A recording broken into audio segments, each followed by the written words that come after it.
כמו בריק and מורטי. רגע. וואי, we're live. אתה הפעלת את זה. All right, we're live, ladies and gentlemen. Welcome to another episode of Drew's Talk.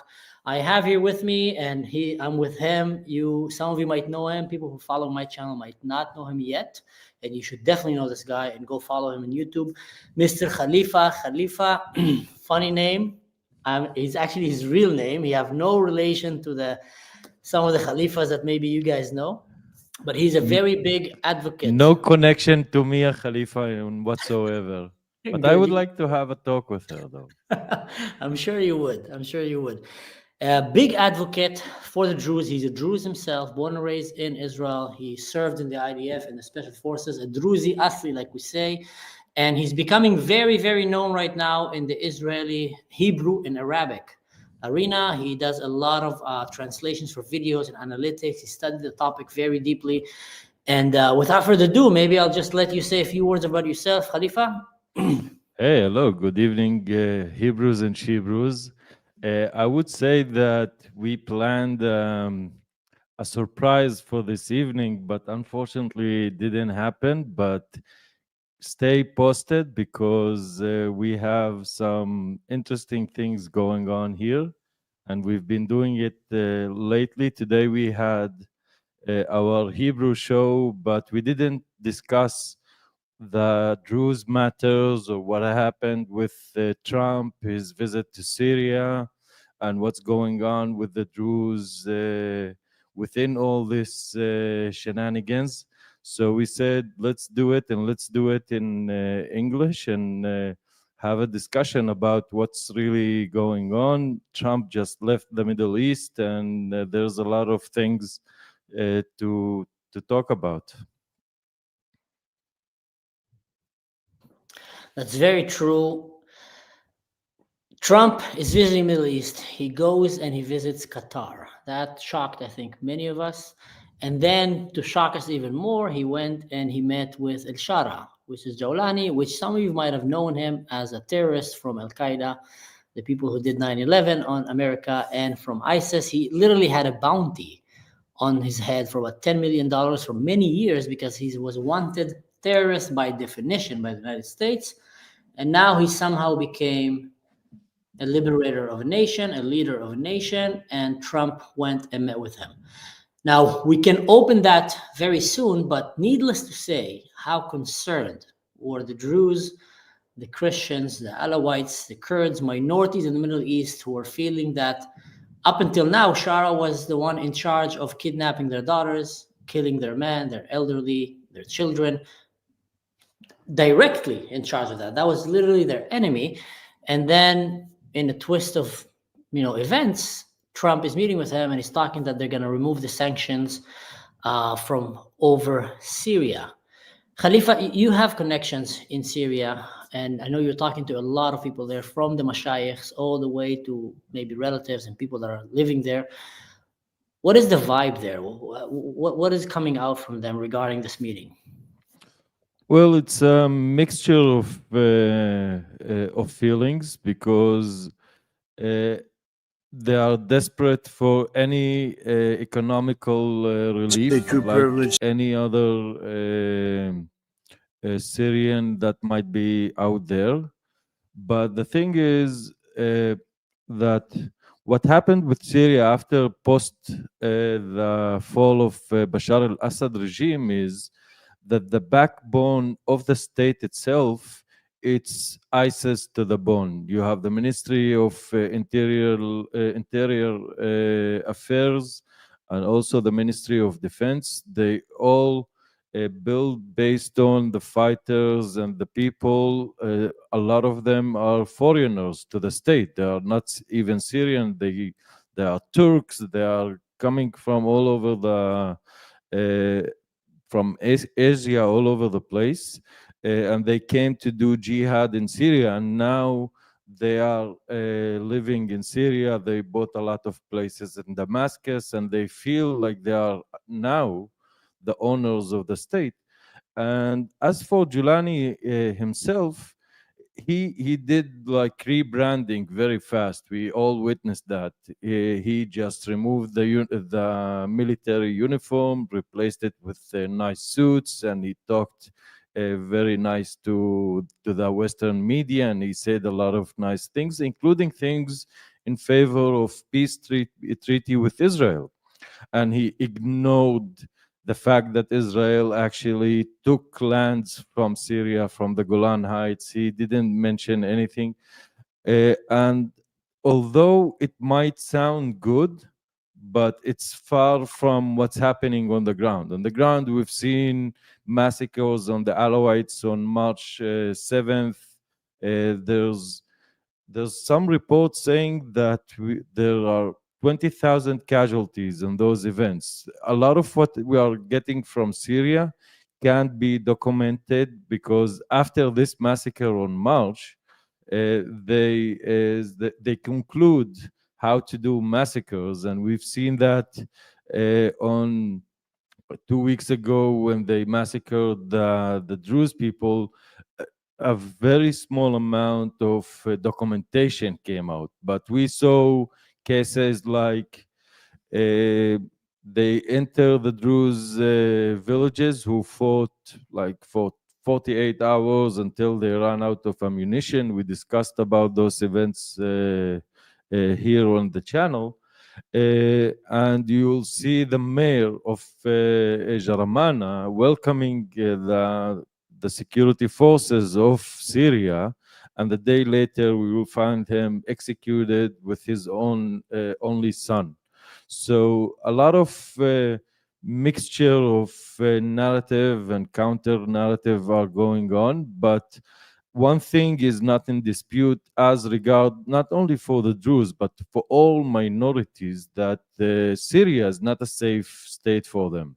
I've been talking to Christians, to Alawites, to Druze from all over Syria, and they all basically report the same thing. Like it started on the early days of the fall of Bashar al-Assad. He fell, if I remember correctly, on the 8th of December.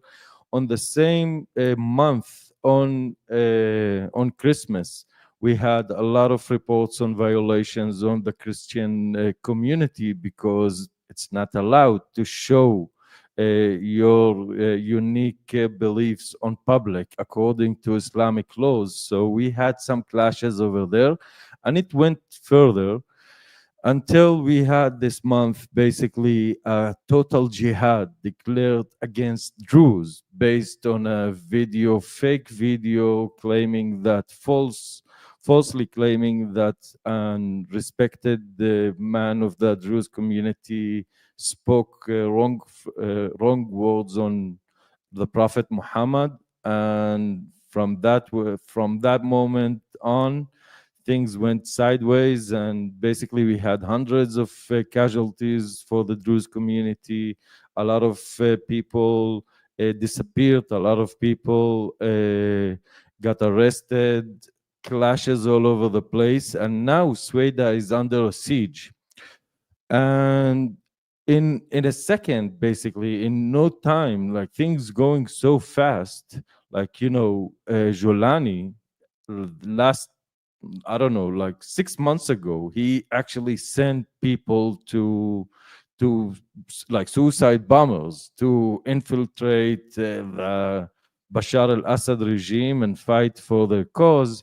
And now he's dressed up, he's meeting with the president of the United States, that without him do anything at all, he just gave him a relief of the sanctions on Syria. And that's a major mistake. Like, you can't give trophies to terror just because they said the words that they know you want to hear. That's not how it goes.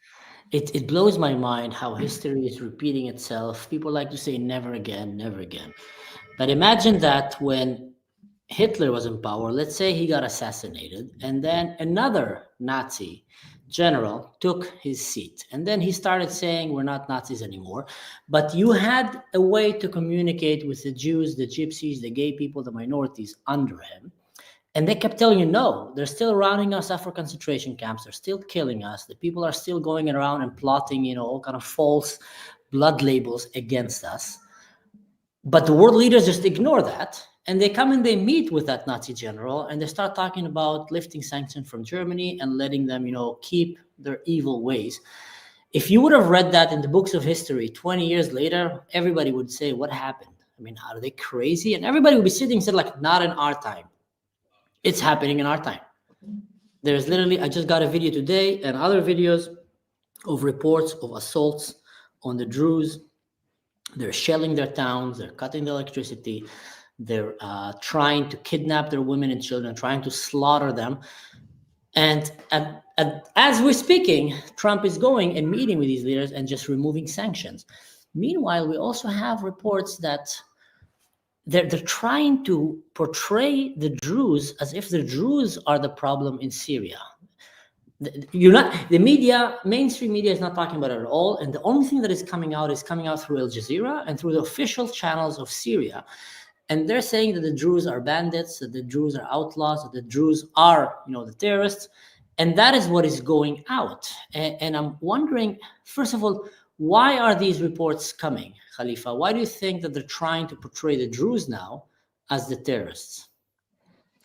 Well, that's very easy, basically, because they basically hate Israel, but in a way, Druze considered in their eyes as more Jewish than Jews themselves, are more Israeli or more Zionist. And the fact is, it's just because it's an easier enemy to fight with, because the Druze has no IDF to back them, and they are. You have all the community basically is asking for a secular, liberal country, because this country will protect them, will keep their rights safe. And as they see and believe and think, this way of making a country will make Syria prosperous, and it will make Syria thrive. And like any state who've been governed under the Sharia law or Islamic political regime, it's all failing countries. They all failed. And now, basically, in terms of Israel, for those who understand, like if you take Gaza, and now we move it to Syria, and this is what's happening, because now ISIS, which is just a reminder, it means an Islamic state, okay? So we have this Islamic state because those people are the same, their agenda is still the same. I publish their videos, their content, I see what they are talking, I'm in their spaces, I see how they conceive their world, how they see the world. So it's an Islamic state. So if you take Gaza and now move it to Syria, the same case study, but much more fanatic, much more funded, larger play. Like they have drones, they have tanks, they have air force, they have they have heavy. It's a much larger country with much more means to spread chaos, if not dealt with this extreme agenda that didn't go anywhere. Syria is still the same place that's been fighting in a civil war for the past 15 years. This civil war didn't end. It's still going on. But now it's been legitimized by the president of the U.S., by no other than the government of the United States. And this is bad news for Israel. And this is a bad news for the Druze, of course. And unless there's something, been cooking that we are not aware of, but, speaking the world, like if I even believe Jolani, because people could change and he's doing, like he's talking the talk. That's no argue in this case. But if there's a number one rule in the Middle East is don't give a damn about the talks. See what the people are doing. And what the people are doing in Syria now, they are trying to do genocide with the Alawites, with the Christians, with the Druze. And things now look very, very bad in terms of the minorities. And nobody cares about the Druze now.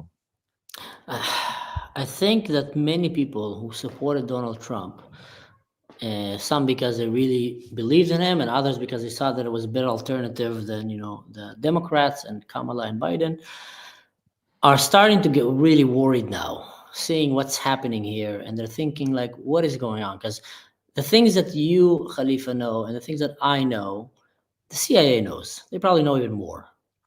So it's not a secret what is happening in Syria. And it's not a secret that there was no real substance to the belief that they're changing, that they want to change. Everything is pointing the other way. They're still singing the old song of Itbah al-Yahud, from the river to the sea, and we're going to free Jerusalem, and we're going to go and pray in Aqsa after we kill everybody. So that's still the rhetoric that they're saying.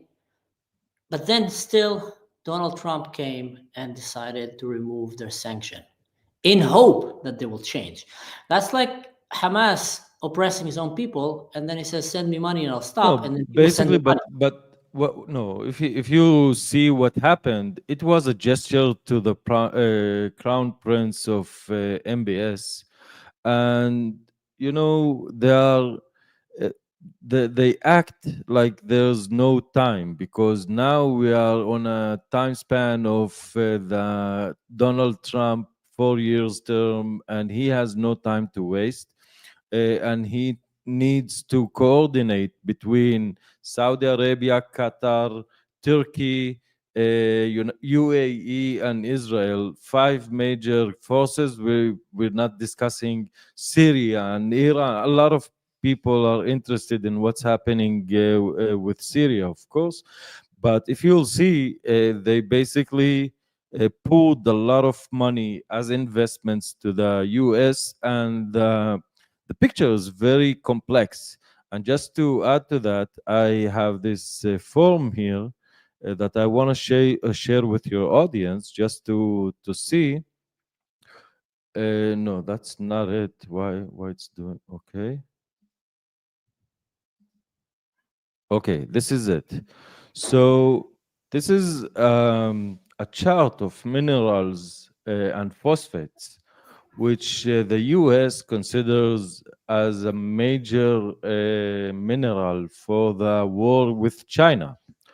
And as you see, a lot of the places that has significant amounts of phosphates, is one of them is Syria, that has one of the largest in the world. You can see that Morocco is also having large numbers of phosphates, and this basically it's a strategic information for Syria, and this is only one factor. I'm just putting it just to explain how complex the picture is, because as like people, I heard it now today on the Lebanese news broadcast, that they said, as important as Israel could be, they've been buying arms and bombs and a lot of things from the U.S., and they test their military technology and all that. But if you will sum up all this cooperation between the US and Israel in terms of economy, so we're talking about, I don't know, 17 or 20 billion dollars, which in Israel it's a lot of money. So in this small tour that Trump did, they poured more than $2 trillion on him, investments in the US. And we can see how Qatari money could do They bought the academia, and we saw what they did with Harvard, with all the Ivy League universities and colleges. They are buying sports teams. They are buying FIFA. They They bought the bribed the World whole Cup. FIFA, the World Cup, in $200 billion, and this is the largest natural gas exporter in the world. So we are talking with major interests here, and they all in the favor of.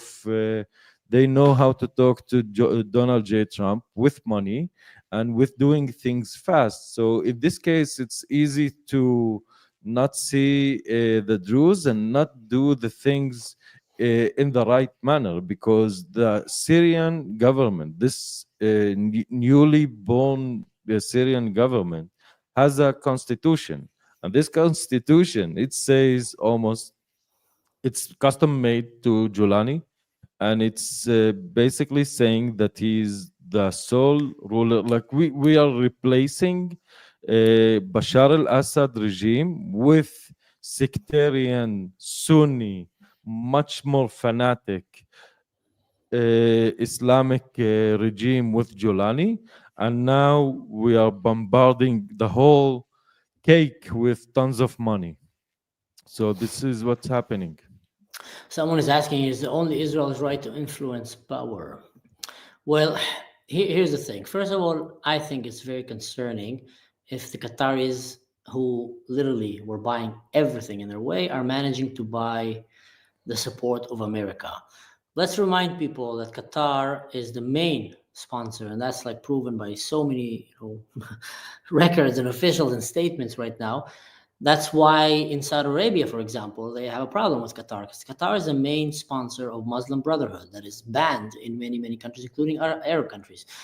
Qatar are the main sponsors of Hezbollah, of Hamas, of Al-Qaeda, of enemies of the US. Qatar is known to be sponsored of the communist movement in the US colleges and students trying to destroy America from within.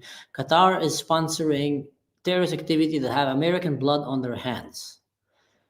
So Donald Trump going now and choosing to do some kind of business with them because there's money involved in that, and you think that that's going to help the American economy, I think from my perspective at least, there's quite a lot of problem. Now to Israel, to come and start seeing that maybe they're being, I don't want to say sold, I don't think America is selling Israel, but compromised with their security for the interest of money, if it's these minerals in Syria, which I've heard, and I think it's probably a very valid explanation what you said here.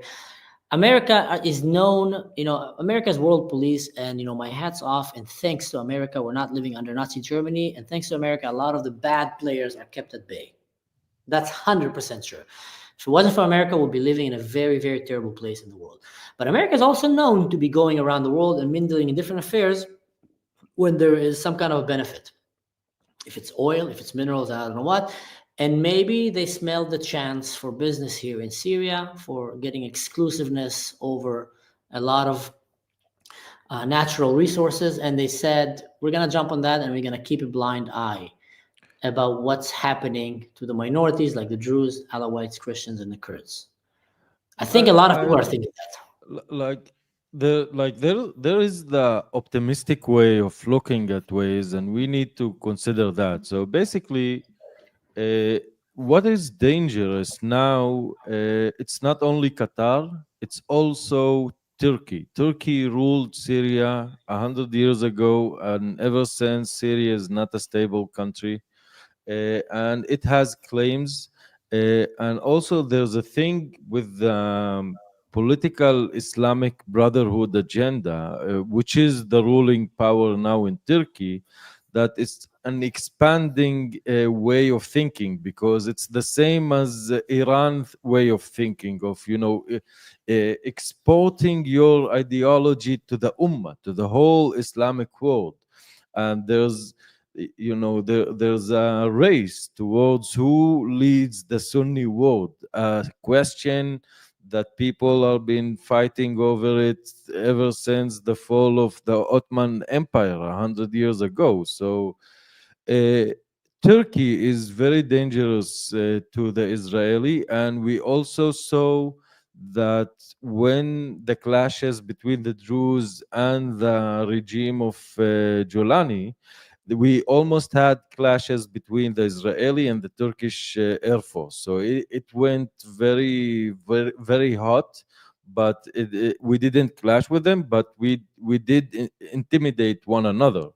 So one way to think about it is because the beating itself took place in Saudi Arabia, and Saudi Arabia, under the Crown Prince of MBS, he also has the vision of 2030. He's trying to lead the Islamic world, and he somehow might said to Donald Trump, we know how to handle extreme Islamic terror or agendas, and let us, by giving this gesture to Giuliani, we will be charged on what's happening in Syria, and that's a good news also for the minorities and also for Israel and everybody, because they also declare things about the Abrahamic Accord and Syria going into this accord.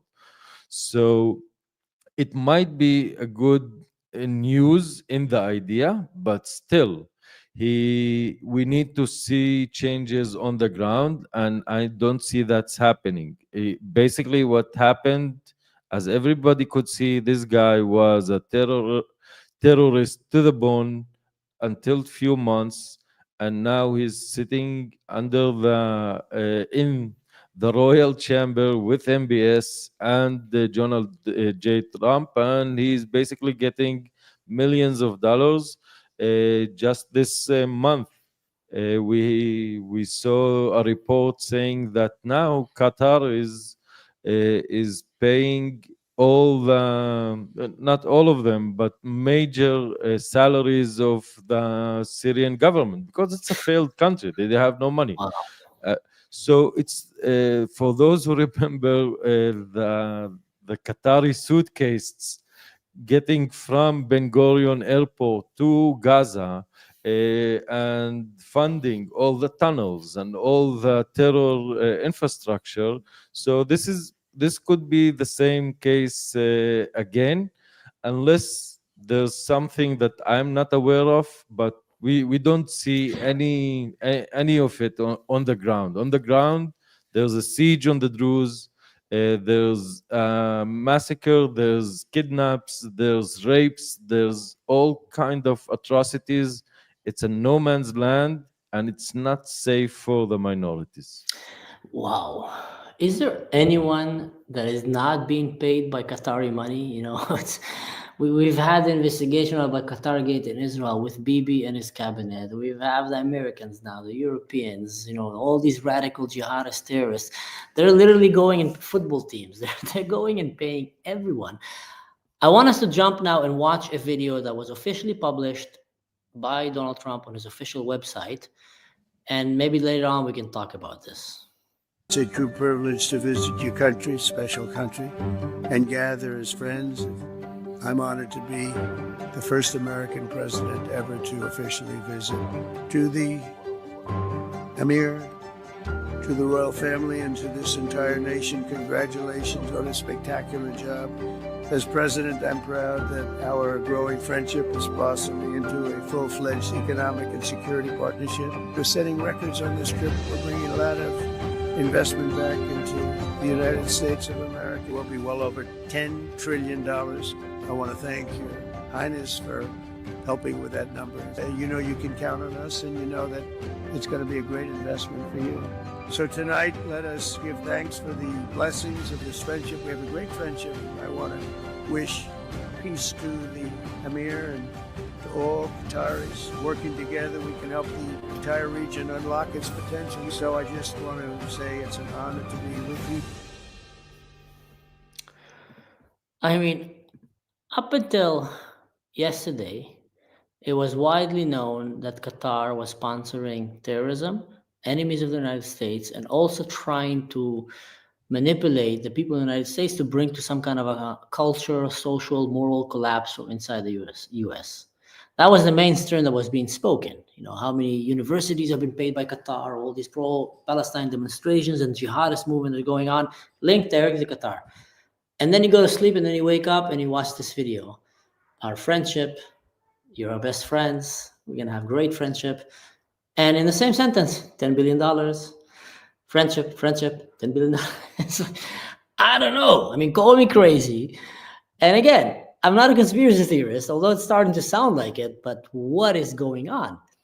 Well, what's going on is a classic Western mind that doesn't understand the East, and it allows this hypocrisy to be like, and they are so used to it. Like, you know, before he came, they actually offered him, they gave him a royal airplane, $600 million.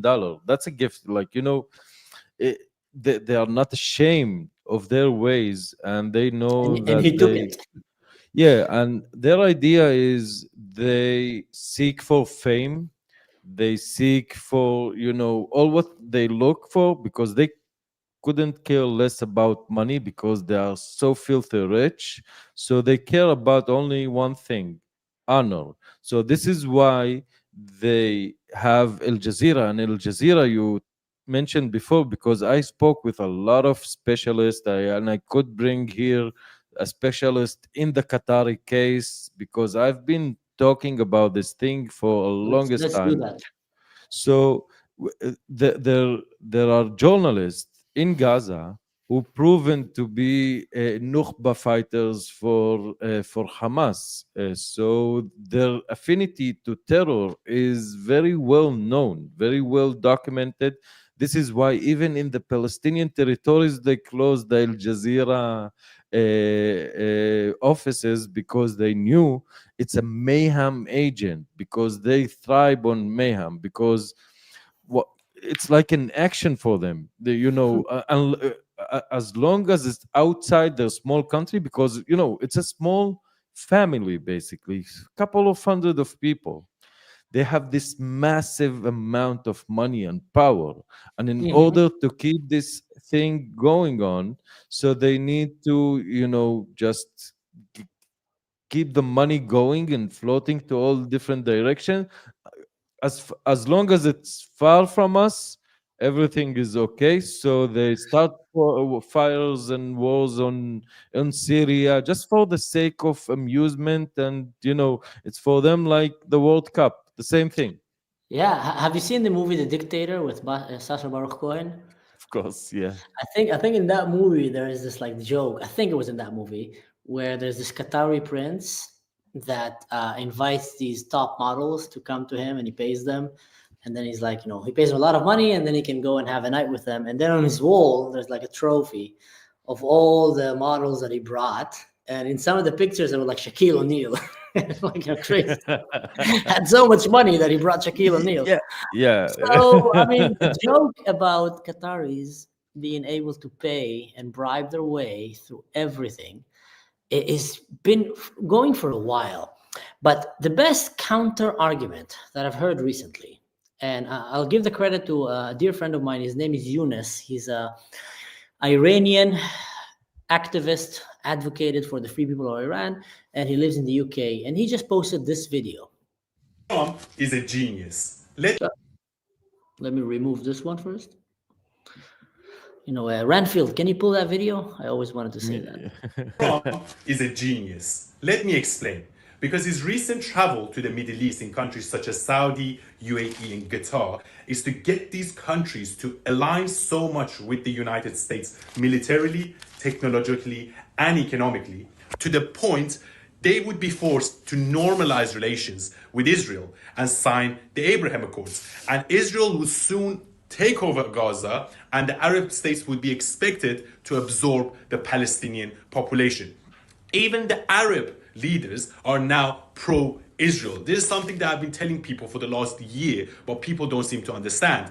And what Trump is trying to do is saying that if you invest in America, in turn we will sell you military equipment and also things like AI. That's why Elon Musk, Sam Altman, and the NVIDIA chip companies were all in Saudi. So it's a two-way street. And in terms of the Syrian leader, a lot of people are saying, oh, he's a bad guy, he's a terrorist. Yes, he might be a bad guy and he might be a terrorist, but now he's America's bad guy, because Trump has said to the Syrian leader, if you get rid of Hamas and if you take control of the country and introduce democracy, we will lift sanctions. When you take Syria away from Russia and Iran, they become isolated. So they have no choice but to come to the negotiating table, which will lead to the end of war in Ukraine and Russia, and hopefully the collapse of the Islamic Republic or a nuclear deal. So, first of all, I want to say thank you to Shana. That's very gracious of you. It's the first time that you're not writing for the Hobbit feats. Trump can't use the plane for years, and Air Force One have been waiting for a new plane since the beginning of Trump 2016 presidency. Doesn't make it moral, but he won't be able to use it likely. Yeah, I kind of agree with that. So what Yunus here came and said, and I think, that goes to the saying, keep your friends close and your enemies closer. And also in a strategic way, don't let your enemies fall into the hands of the bigger enemies. So maybe through that, Trump is an old cat, and he probably have a lot of negotiation tricks up his sleeve. And he have a team of advisors, which I hope and I believe that are wise and smart. So maybe just a second. I have an announcement to make, because I just got a phone call and I said we have surprises. So I'm glad to say that Professor Chartouni is about to enter our broadcast, and this man is I'm happy to announce that he's one of the bravest people in Lebanon, a man that I admire myself. We never talked before, but he basically was a loudspeaker against Hezbollah and what they're doing, and all what's happening with their ideology, and he was basically criticizing them live in Lebanon, and he almost got imprisoned, and he had to escape Lebanon, and he's now in the States, and he's joining our stream, and that's a wonderful news. That is big news. That's a big caliber guy. I mean, do you say he's wanted, right? That's why he ran away. He's wanted by the jihadists. That's why he fled. By Hezbollah, because they basically control the country. They have country within the country, so they use their corrupt forces to try to put him to investigations that and put him in front of court for speaking, saying that maybe Israel and a peace treatment with Israel is something that we should consider, because I don't know if your audience know that, but according to Lebanese law, Israel is an eternal enemy for the state of Lebanon. So this is the charges that they wanted to put him in with. Come and tell me that a war is not religious, and then in the same sentence you say they are eternal enemies. That means that they can never change. They can never. They must be our enemies. They must be fought to the last drop of blood. But we're a democracy, guys. It's a religious war. You don't do that to anyone who's not a religious enemy. But anyway, I've seen a lot of people commenting here about a cup of coffee. I guess Trump was offered a cup of coffee and he refused it, something like that. So I don't know what, but yeah, here.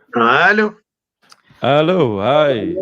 يا مرحبا يا مرحبا شكرا على الدعوة. شكرا لك، شرف كثير كبير وأنا كثير سعيد. We will move to English because we have We will move to English. No problem. It's no problem. But I am extremely Thank you for the happy. invitation anyhow. Thank you for being who you are. I'm a big admirer of yours for your work. I listened to all your interviews for the past few months, and you are one of the people that gave me hope in humanity, in the Arab people, in the Lebanese politics. But in my opinion, that's a very sad truth that you had to flee the country from Lebanon a beautiful country. We used to call it the Switzerland of the Middle East. We all, even here in Israel, we admire Lebanon, such a beautiful country, and it's been occupied by thugs and thieves that only maneuver people just to create chaos and mayhem. And thank you for your word. You're talking with us from DC now, from Washington? Yes, I'm talking to you, from Washington, D.C.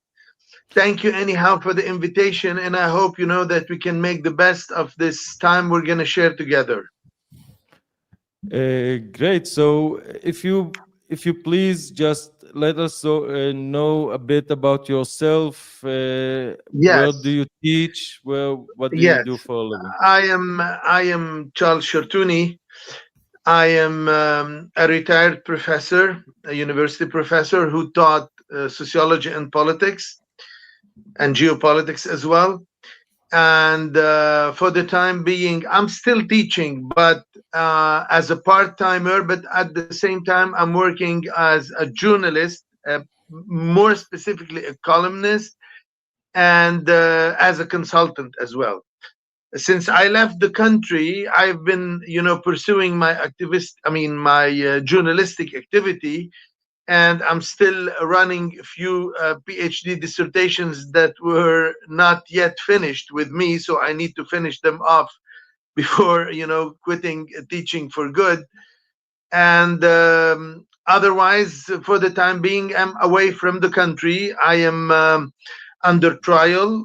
We're going to have a trial by the 4th of June.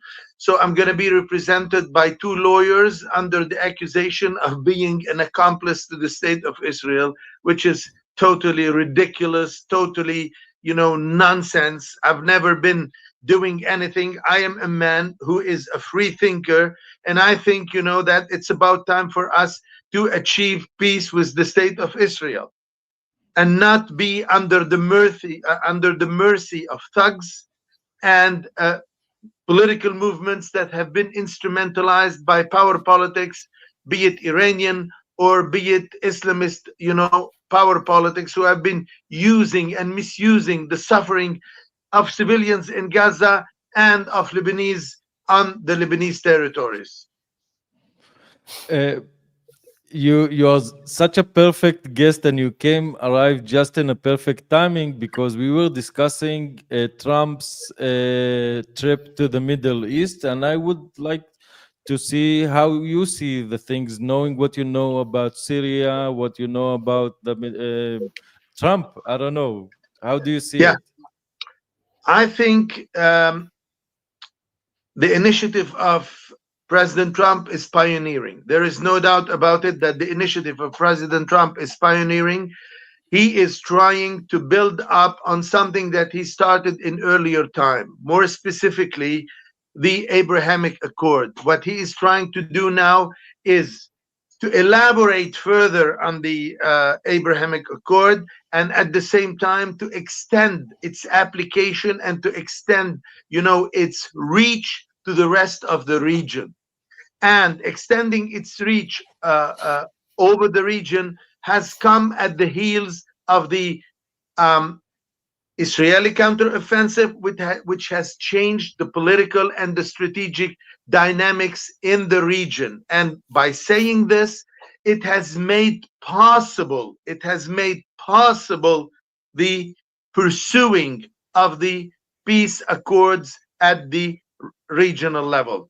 If it were not the new political and strategic dynamics initiated by the Israeli counteroffensive, this idea of peace could have been an elusive idea, an illusion, a wishful thinking, not more than this. So this is the proper context. This is the proper political dynamic that is going to enable President Trump to further, his approach to the peace in the Middle East. It's about time for us to go into the peace agreements extended to the rest of the region. hope that this is the case, and we've been looking about the, 6 months ago, or I don't know, a few months ago, it wasn't even considerable to have Lebanese person talking about peace in Israeli podcast, and we are definitely in a new stages. But the thing is, like, if we look on Lebanon, there are still like the pressures is coming from the outside, but inside you see that they don't know how to fight terrorism. They're still not clashing with Hezbollah, trying to disarm him. Sir, let me tell you one thing. I mean, what's happening in the country is very simple. The change and the transformation of the strategic and political dynamic throughout the region made possible whatever political transformations, whatever peaceful yearnings we have been talking about. This could have not been possible if it were not the major, transformations that have taken place at the strategic landscape. Now, what's happening in Lebanon has nothing to do, with the elections of Joseph Aoun and the nomination of, I call, Nawaf Salam and the pro-Hamas government, because what we have now in Lebanon is a pro-Hamas government. It's not a Lebanese government, unfortunately. I mean, not even a PLO. It's a Hamas government. It's as simple as that. So, having said this, I would venture and say the following. Nobody is asking for, the violent disarmament of Hezbollah. Hezbollah has to abide by the international agreements of 1701, 1680, and 1559, which stipulate the disarmament of the illegal, military groups that are operating on the ground. No matter who they are, they will have to surrender their armaments and to give to the Lebanese army whatever they have been accumulating over time. What they have been accumulating over time is something of a parallel, army. What they have is a parallel army. Fortunately, they were destroyed. They were destroyed, at least for 80 to 90% of their, potential. But what is happening nowadays, that they are trying to return whatever is left of the armament into the internal political situation and instrumentalizing those armaments in order to upset, the political and military balances within the country and incite for civil war. That's what they are trying to do. And by doing this, they are trying to give another opportunity for the Iranians to play havoc and to wreak havoc at the regional level. What is left now is Gaza and Lebanon. These are the only platforms that are left for them in order to disrupt, the peace process and the peace dynamics that have been, initiated, be it militarily speaking on the Israeli side, or be it politically speaking now with the peace offers that were submitted and that were suggested by President Trump. But here's my question. You mentioned here several sanctions and resolutions, with numbers and etc. These are Western terminologies that, from my experience, a lot of the factions in the Arab world, including governments and very radical, very powerful establishment, they don't abide by these rules. They abuse them. For example, Iran, best case example, we've been talking with them for a long time, about a nuclear. So, no, we're just going to have it for research, for studies, for etc. Well, it's obvious that they're going towards a nuclear bomb and to, establish some kind of a Sharia, Islamic dominant, in the region and then later on in the world. That's their dream. Hezbollah is the same. It's a religious faction. It's deeply rooted in the religion. And that's why to try to talk with them with Western legal, words, I don't think that's going to be effective. And my question is also, is Syria being the same? Are they fooling? Is that just another case of an Arab radical country fooling the West? And the West is falling for it because they think, they said words like democracy and freedom. Let's give them money. Is that going to come back in our face? Yeah, that's a very good question. It's a very shrewd, as a matter of fact, interrogation of reality. I agree, Mr. Ashar, with what you're saying. It makes full sense. Let me start by saying the following. Betting on the conversion of Hezbollah is a waste of time. Defeating Hezbollah is the solution. Hezbollah has been defeated, practically speaking, on the ground. What Hezbollah is trying to do at this period of time is to reverse, the military defeat by changing the political equation within the country itself. And what I regret, and what we regret mostly, is that those who are in power are playing his game. They are playing into his game. They are buying his game. They are co-opting his game. And this is what makes it a little bit awkward, which means, you have no choice. You are either going to abide by the international resolution, otherwise violence is going to take over. And violence this time is going to be sanctioned by new geopolitical facts, on the ground. And the new geopolitical facts on the ground are going to be, this time, irreversible, which means the damage is going to be a structural one. The damage is going to wreak, for instance, havoc within Lebanon itself and make the healing of Lebanon almost impossible. So there is no other choice. You either opt for peace and finish off with this episode and move on to something that is constructive. We have differences with Israel, obviously. We need to sit and talk with the Israelis. There is no question about it.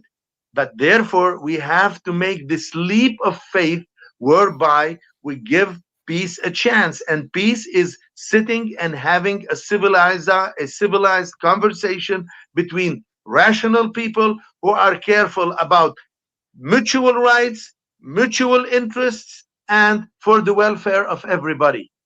That's it. So here's another question, and Khalifa mentioned that as well. I grew up on stories from Lebanon, being this beautiful, progressive Arab country. And, we grew up on watching Lebanese MTV because it was more Westerner than the Israeli TV shows. And the people who are living in Lebanon now, they're still alive. The people who were back then when Lebanon was the Paris of the Middle East. Aren't there enough people in Lebanon that are seeing the snowball effect, that Lebanon is just going down in a drastic, speed into chaos, into becoming hell, into becoming the next, Iraq, Afghanistan, the next Gaza? Do they not want to stop that? Because I don't see any other alternative. The way that it's going right now, the poverty, the radicalism, the hate that they have towards the West, the hate that they have towards free thinkers. People like you, bright minds in Lebanon are having to flee because they dare to think and suggest something. Isn't there enough people in Lebanon that actually are seeing that and are caring? Or do you think, خلاص راح عليهن, they're I agree. What you're saying makes full sense. Of course, there are people who are very much determined to oversee radical change in Lebanon, in the sense that it's about time for us to finish with 65 years of open wars and open conflicts on our, territories, which have destroyed the country, which may have made impossible the reconstruction of this country, in spite of whatever we have been witnessing so far. You have been testifying now that we were able to achieve. We were able to overcome, the legacy of the first war. And now we are coping, with the outcomes of the second and the third war, etc. So it's about time for us to finish. Okay. The problem is that you have the ideologues, be they leftist or be they Islamists, or be they people who are lazy enough not to reconsider, the situation, not to look at the situation in a critical manner and say enough is enough. It's about time to move on to another stage, etc., and start addressing issues in a civilized manner. Address the issues from the perspective of rational conflict resolution, no matter how critical the issues might be, but still there is a possibility for us to address them, etc., etc. And I have given several examples. when the Israelis have signed up the armistice accord in 1949 with Lebanon, nothing happened between 49, right? Between 49, No, I think Khalifa said he couldn't hear you, but I'm saying that I'm hearing you. Oh, I'm saying, when the Israelis signed up the accords with the Lebanese in 1949, so between 49 and 1965, we didn't have any clash. You would say, okay, the Israelis do not abide by agreements. That's not true. And the proof to it is that the armistice accord between 49 and 65 was respected, was upheld by the Israelis without any problem. There hasn't been any single clash. The clash started when the territories of South Lebanon were instrumentalized by the PLO, were instrumentalized by radical Marxist group who have converged from throughout the world and who have been converging, with other power politics, be they international, Cold War politics or Arab Cold War politics. So it's very simple. We have had examples. Let me go back to the war of 2006. After the war of 2006, there has been, also an armistice accord. And this armistice accord was respected until lately, which means until the 7th of October, 2023. After that, we have moved on to another stage. And this other stage is very simple. Israel, as a reader of international politics, you have to read it the way it is not anymore, willing to condone with the situation before the 7th of October 2023. And this was made very clear by the Israelis. You want to misread it, you don't want to read it, you want to look at it, you don't want to look at it, it's up to you. But this is a fact that you have to consider if we are to move onto another stage. And what is more important, that this new political and strategic given now has been co-opted by a broader policy process, namely the Abraham Accord and their extension to the rest of the region, which means, we are now at another dynamic, which is a dynamic based on looking for peace and looking forward. That's it. We don't need to go back to an earlier stage. It's over. Yeah, you mentioned something very interesting here. Israel before October 7, Israel after October 7. It's a little bit of a different country. Israel, after the Holocaust, swore never again, and they made it to themselves a promise. They won't let this happen again, by all means. And then they kind of thought, okay, it's never going to happen again. And then October 7 woke them up to realize, wow, this almost happened again. And then they looked, over the border in the north, and they saw that Hezbollah is planning the same thing. And then Israel said, khalas. They pressed the button, Pagers, boom, boom, airplanes, they went around and just started showing the real might and force of the IDF and completely, dismantling almost the Middle East from all of its terrorist factions and Iran, etc. And I'm hoping that also in the Arab world, they started realizing, but I'm not so sure it's happening, that this dream of annihilating the Jews, this dream of taking Jerusalem and killing all the Jews in this land, this dream have not brought anyone a good result. All the countries that had this dream, look at them now. Israel have become one of the richest countries in the Middle East. And we were talking to this lady from Lebanon, I forgot her name, but Khalifa invited her, and she was telling us Nadine. He knows Nadine. And she was telling us that Lebanon is considered more poor than Yemen now.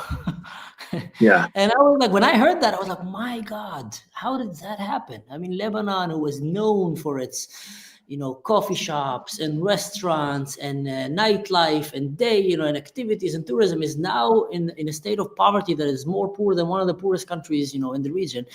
And aren't they waking up and realizing, khalas, stop with this dream of wanting to destroy the Jews and start a dream of wanting to build your own life. And maybe with that, you can have peace with the Jews, and then you can have, the Middle East can become more successful than Europe.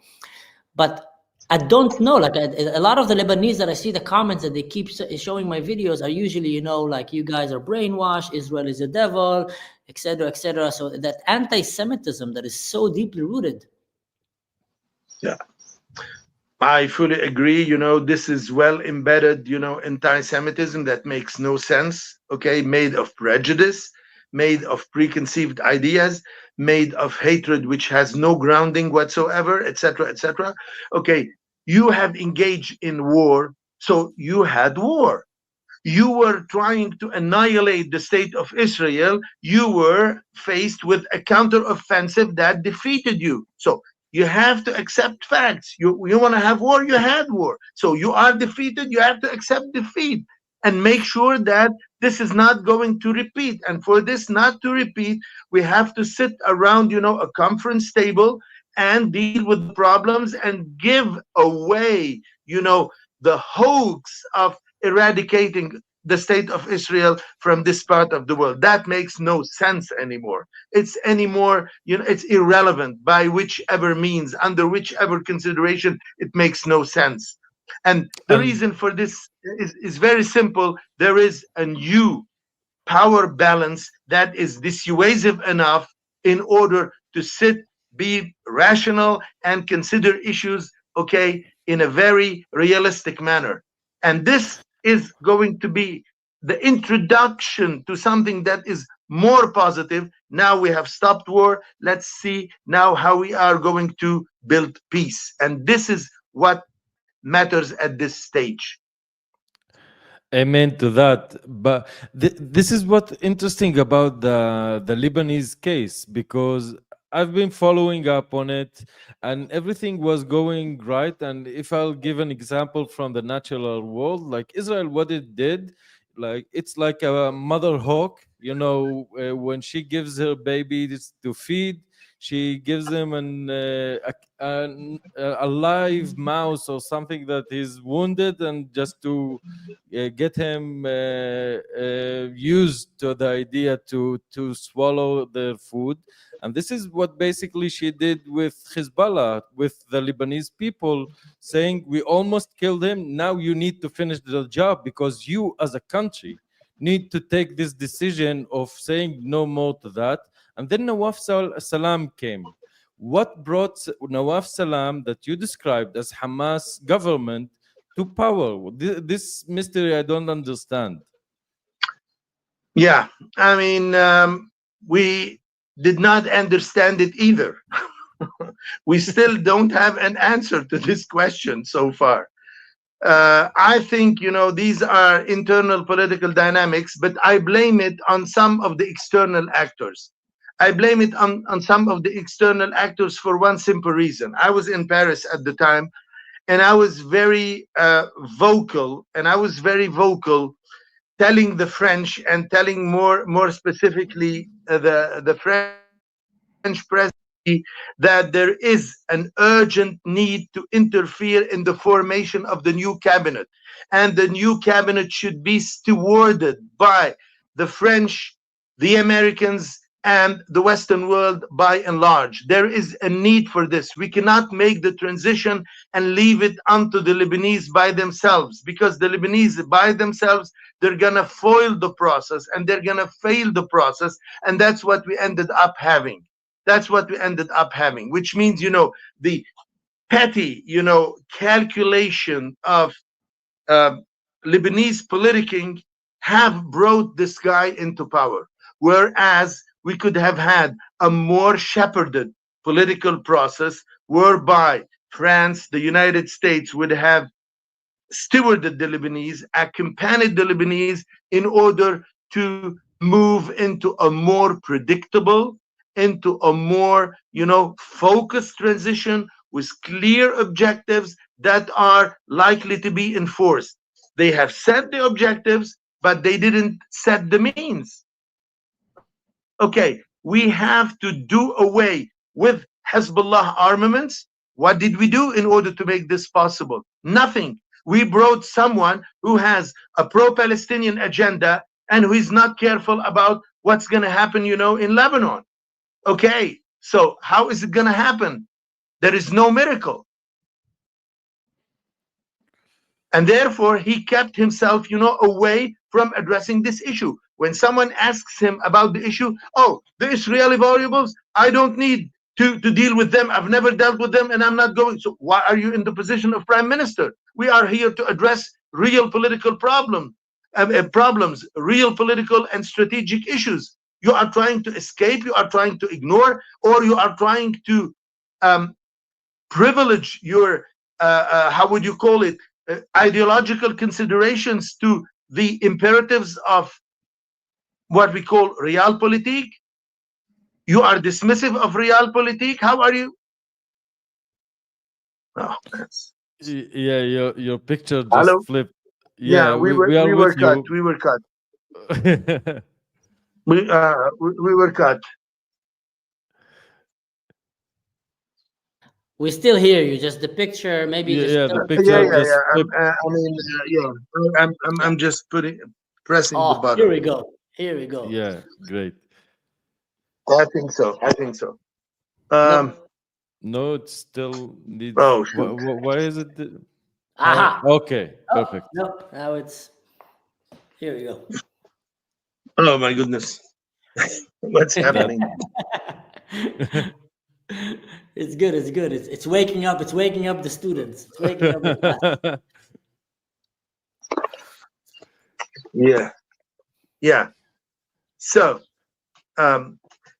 the issue that, these people have come to power, they have overlooked the fact that if it were not the new dynamics initiated by the Israeli counteroffensive, they would have never been in power. That's very obvious. They want to ignore it. They want to overlook it. And worse than that, because you have militant ministers, Ghassan Salemi, or what's his name, Tariq Mitre, or Rima Karami. These are militant, Hamas militants. I mean, Rima Karami, the Minister of Education, comes, and she says, we need to have, oh my God. No, we see you. Charles?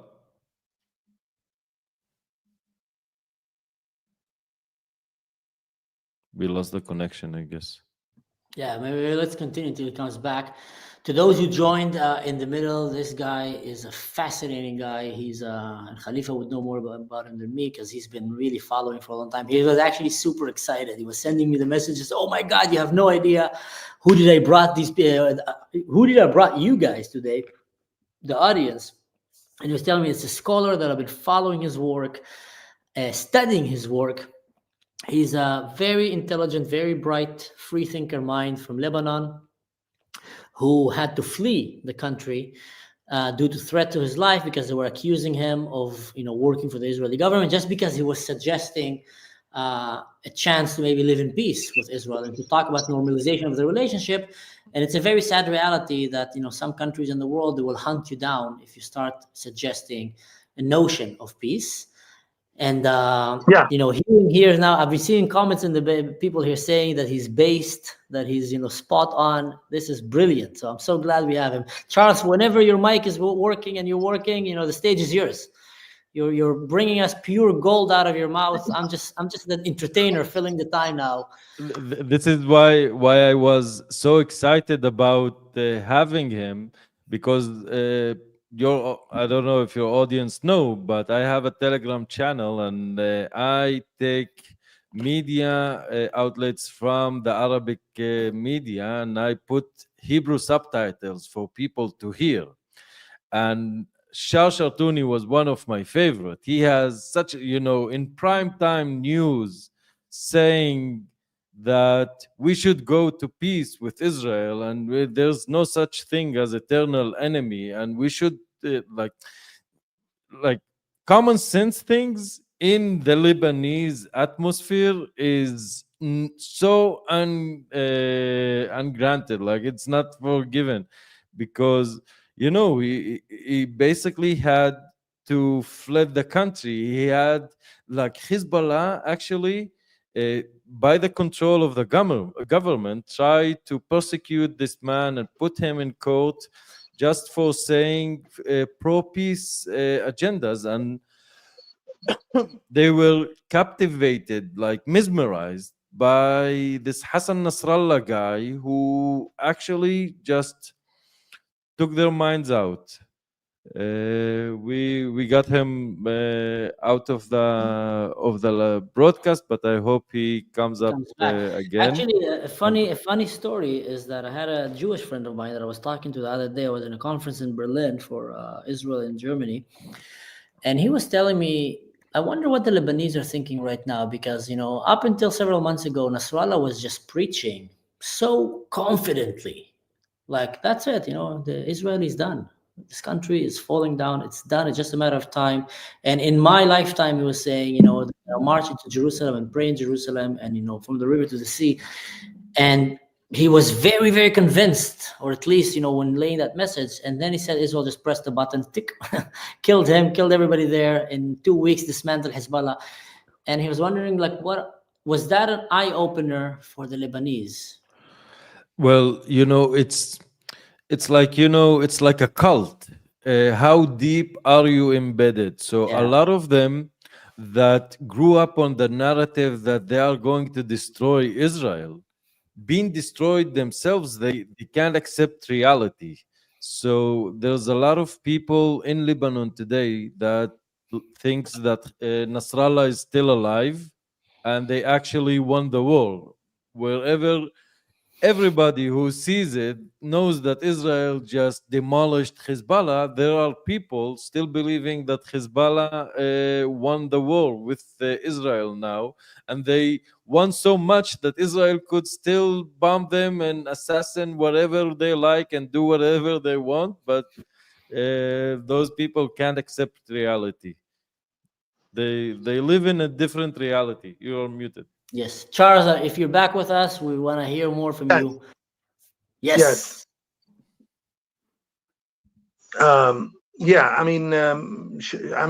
Shall we continue? We were having a discussion why the government has not operated. And I was saying, my last statement, that we had this Minister of Education who suggested, do you hear me? Yes. Yeah, she submitted a proposal to the Council of Ministers saying that we need to have an hour per week, in order to explain the resistance of Hamas. We've never had such a thing in our country. Ideological indoctrination in schools. What are we? Who are we? Are we in the Soviet Union? Are we in, the Islamic regime in Iran? Are we, in North Korea? This is really unbelievable. And this is a woman who supposedly was the head of the education department at the American University of Beirut. This is to tell you, ideological blindness of wokeism and leftist wokeism, has reached, such a scale of intellectual obscenity that, like, you would never believe. How can you say we are here, to instrumentalize the classroom in order to promote a political agenda, and inviting and advocating for war and trying to make sure that Hamas has never done anything, etc., okay, and making sure to dismiss the fact that if it were not Hamas, Gaza would have never been destroyed. Gaza would have never had the tragedies it had. Gaza would have never had the problems that it is dealing with at this point of time. They have destroyed Gaza by using, the famous strategy of the human shields strategy, using the civilian population in order to promote their political agenda, whatever might be the cause, and then blaming it on Israel, as if Israel was fighting itself.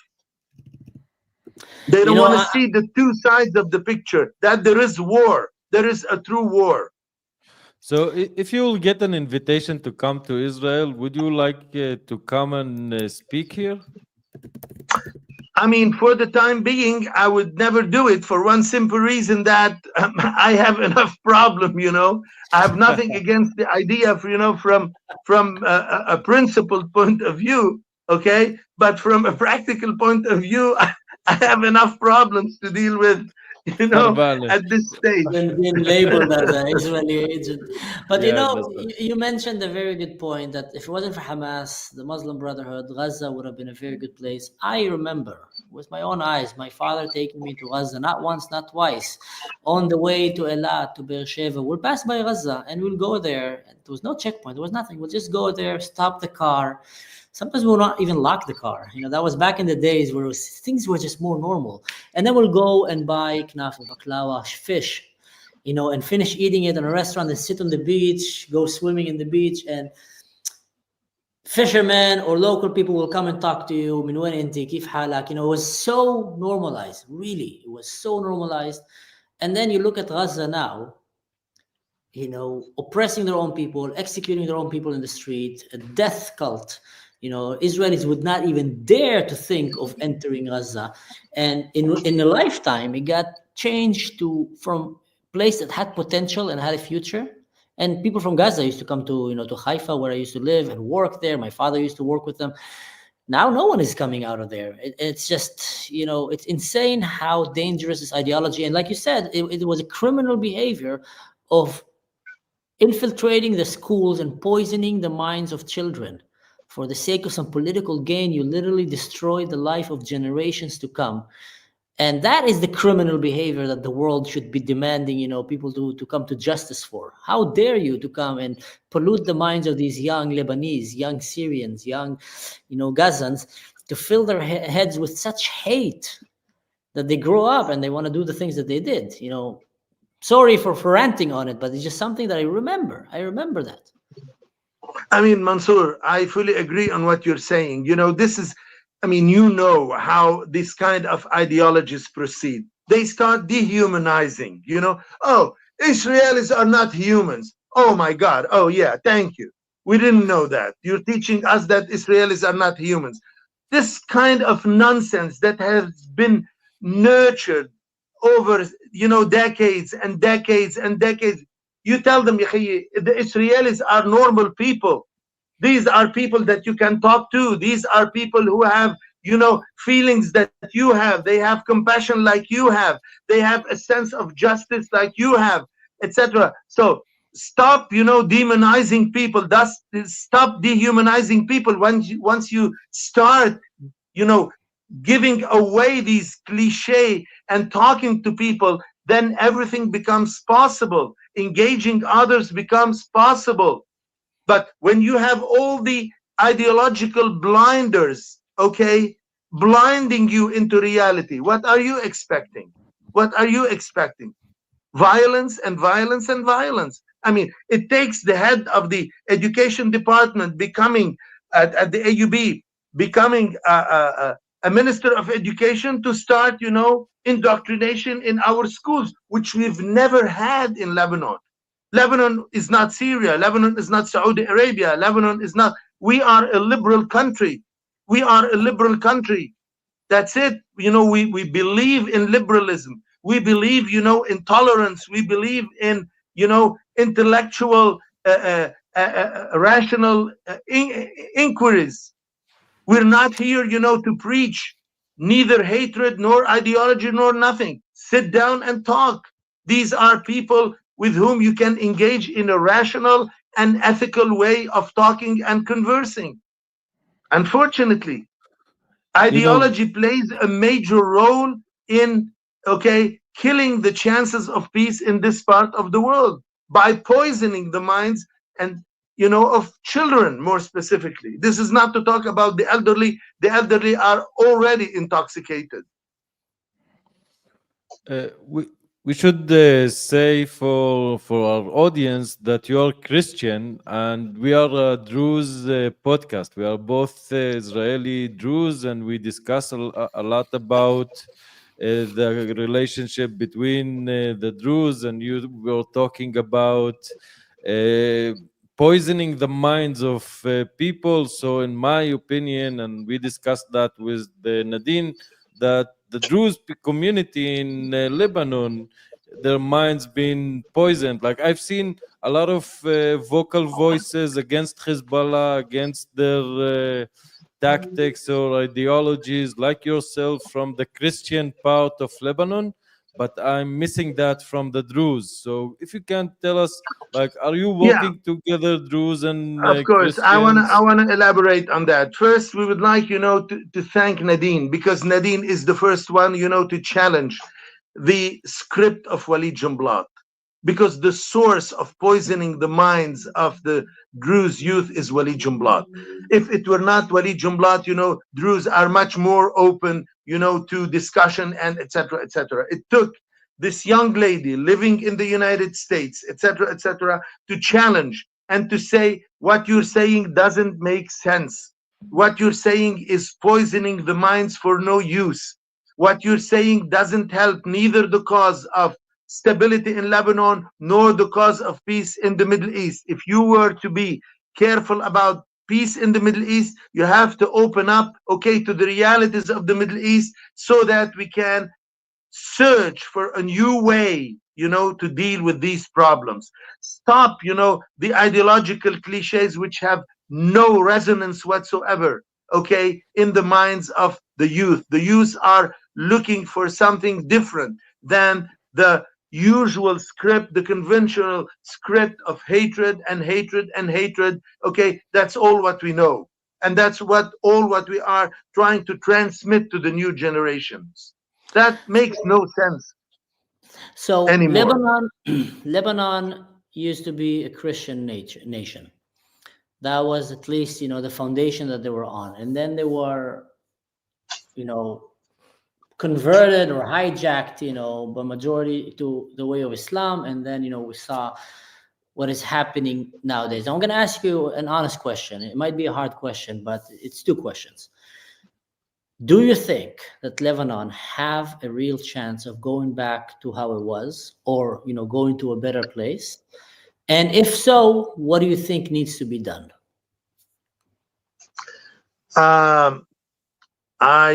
That's a very, very important question. Oh, shit. No, we hear you well. No, we hear you perfectly. Oh. Yeah, I mean, I know what is the problem,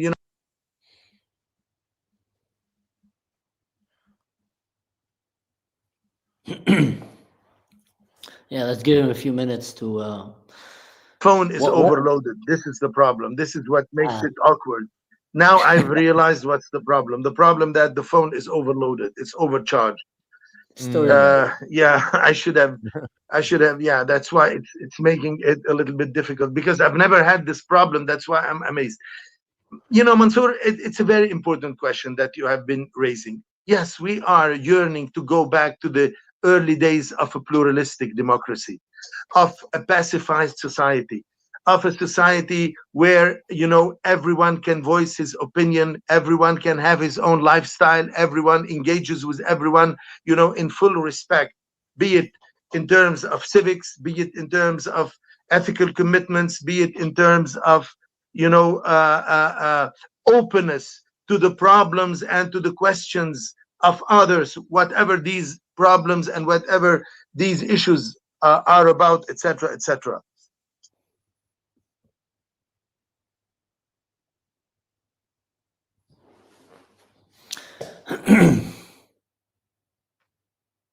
His phone is overloading.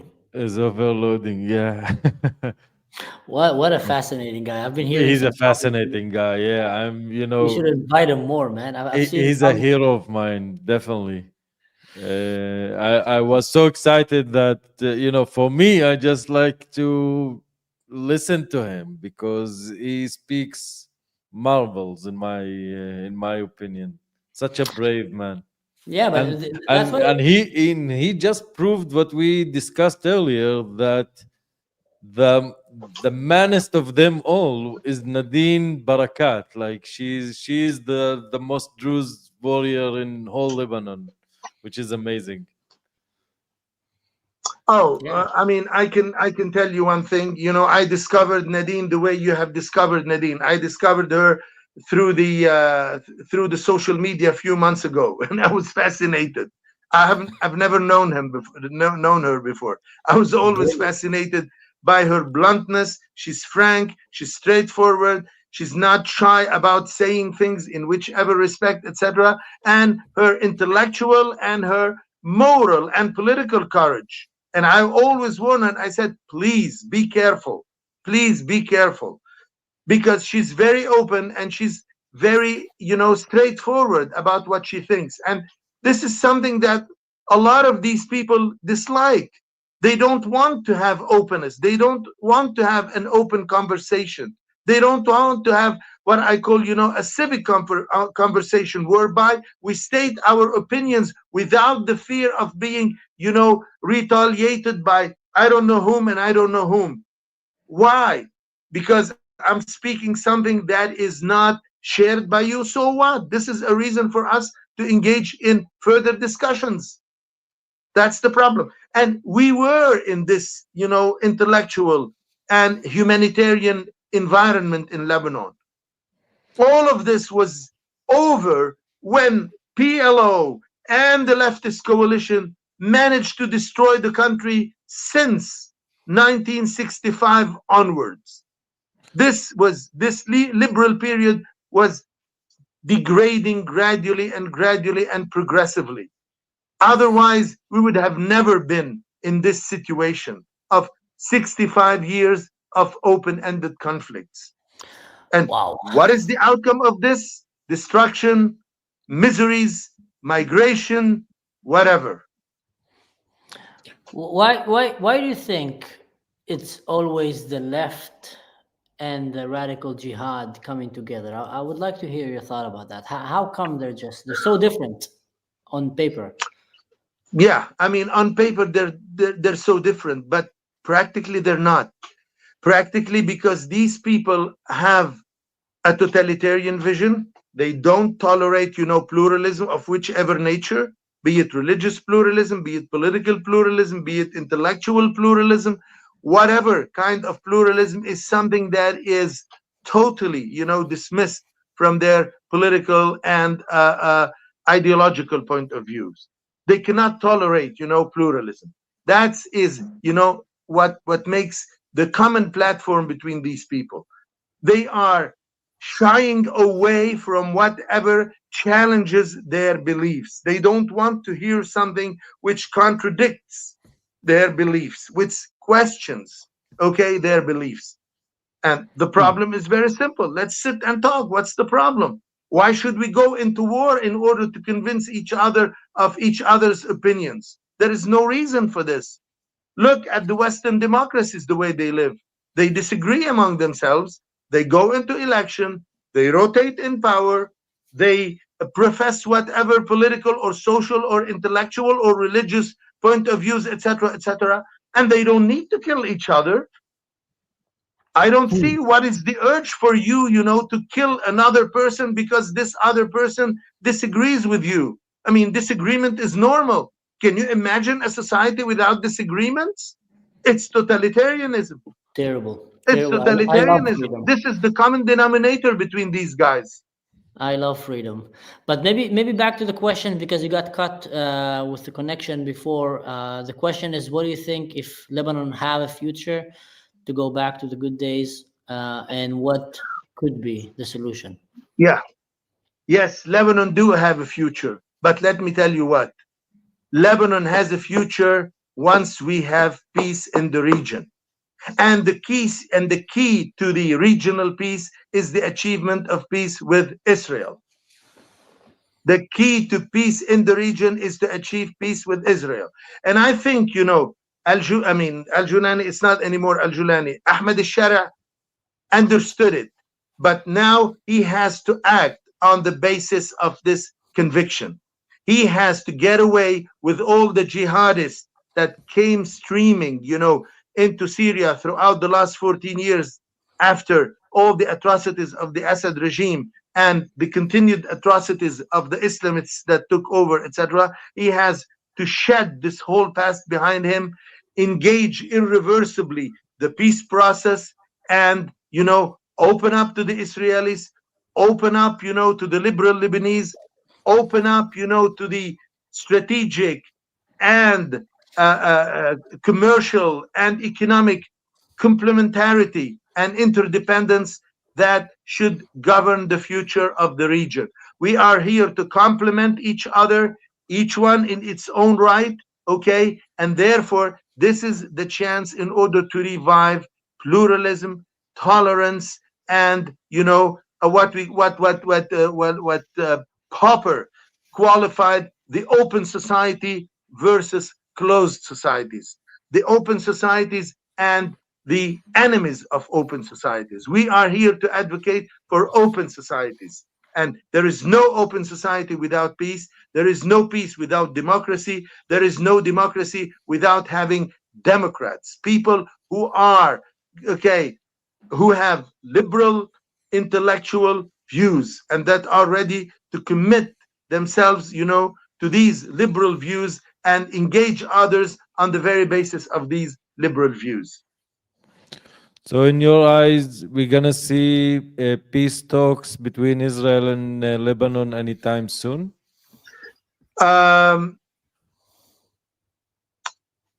Maybe not, but at least all what I can say at this period of time, that the minds are ready. The idea has made tremendous progress.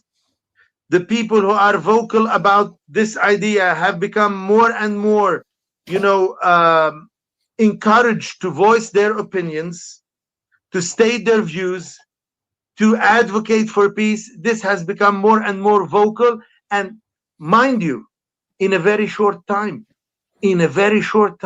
which means if I, for instance, compare it to when I left, which means, last November, end of last November, and now the idea has made a tremendous progress.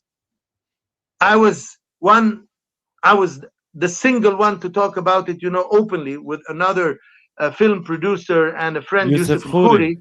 Yes, Yusuf Al-Khoury. And now, you have so many other people talking about it. I mean, Indeed. Some of them are talking about it in a very opportunistic way, such as Wahab, etc. But some others started voicing their views, within the Druze community. And I was watching today, Makram Rabah, for the first time, Makram speaks about it. He's a vocal opponent of Hezbollah, that's for sure. He's been for quite a time, since, they assassinated his friend Luqman Slim. But now, for the first time, Makram is speaking about it openly. A few weeks ago, I was talking with Nadine about the position of Makram. She said he will never dare say it. And now, Makram, 2 weeks after, is open about it, he's vocal about it.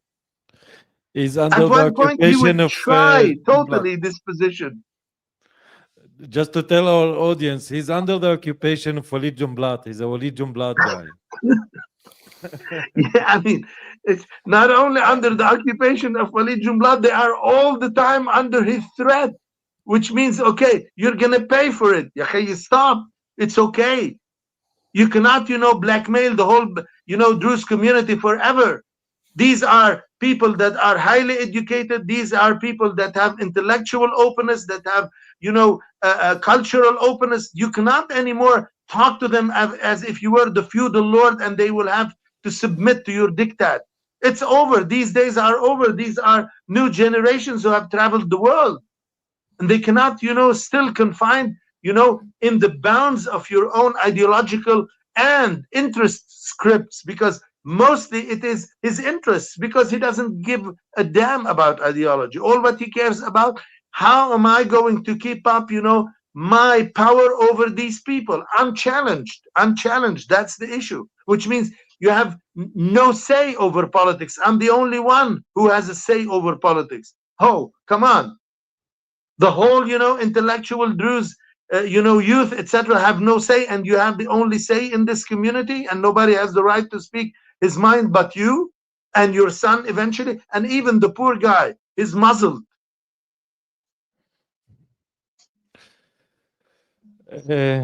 Yeah, and I understand what you are talking about, and this is a case that we watch closely.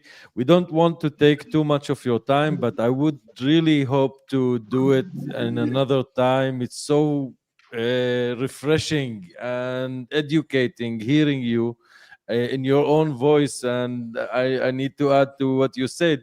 You and Youssef Khouri basically handedly started the whole new discourse that wasn't existing in Lebanon, not publicly, not any place, and you are paying private price on that. And I salute you in all my heart. Like your efforts and endeavor is so inspiring to a lot of us. It inspired me for the longest time, and I truly thank you for your job. And we should do this again.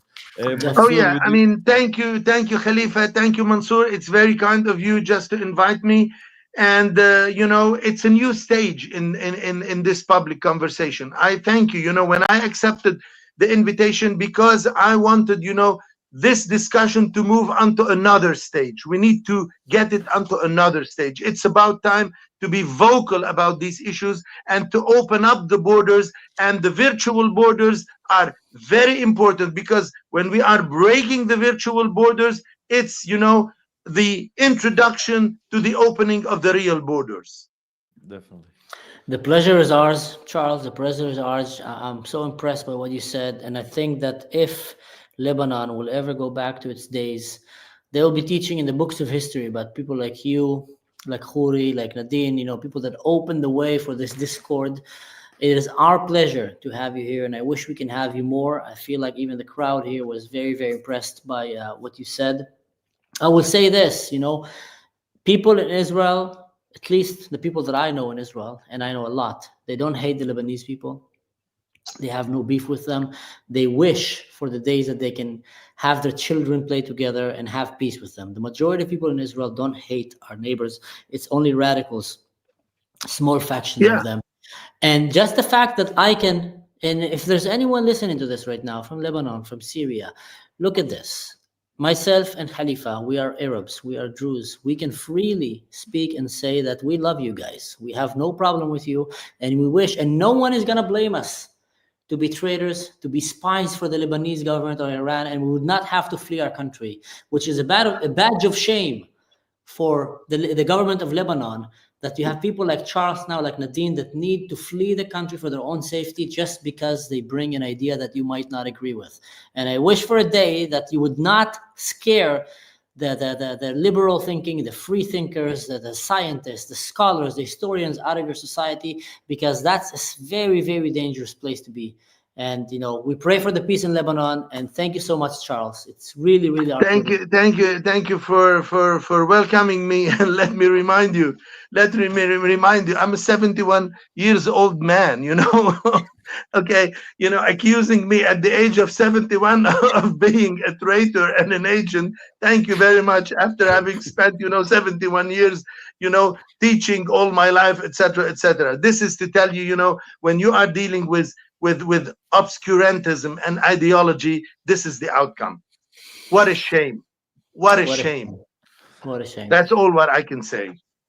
But you What are a shame. building Thank you a very better much, and I future. hope that we're gonna see each other in real time. I hope, inshallah, inshallah. We love you. We love you. And Thank all you. our heart. Same to you, Habibi. Same to you. It's Thank very you so kind of you, much. and See you all soon. best. And to your audience as well. Thank you. I'm really thankful. Thank you. Thank Khalifa, you. you want to close the episode? Well, Hebrews and Shebrews, we had Charles Chartouni, the one and the only, the man that started the whole thing in our podcast. And we hope to see you soon and to hug you and tell you how much we thank you for your job. Mansour Ashkar and I had the huge privilege having you. Thank you so much. Thank you for all I our reciprocate. I reciprocate. Thank you. Thank you. Every Friday, Good luck. we're Good luck. here, guys. Thank you. Thank you. Every Friday we're here.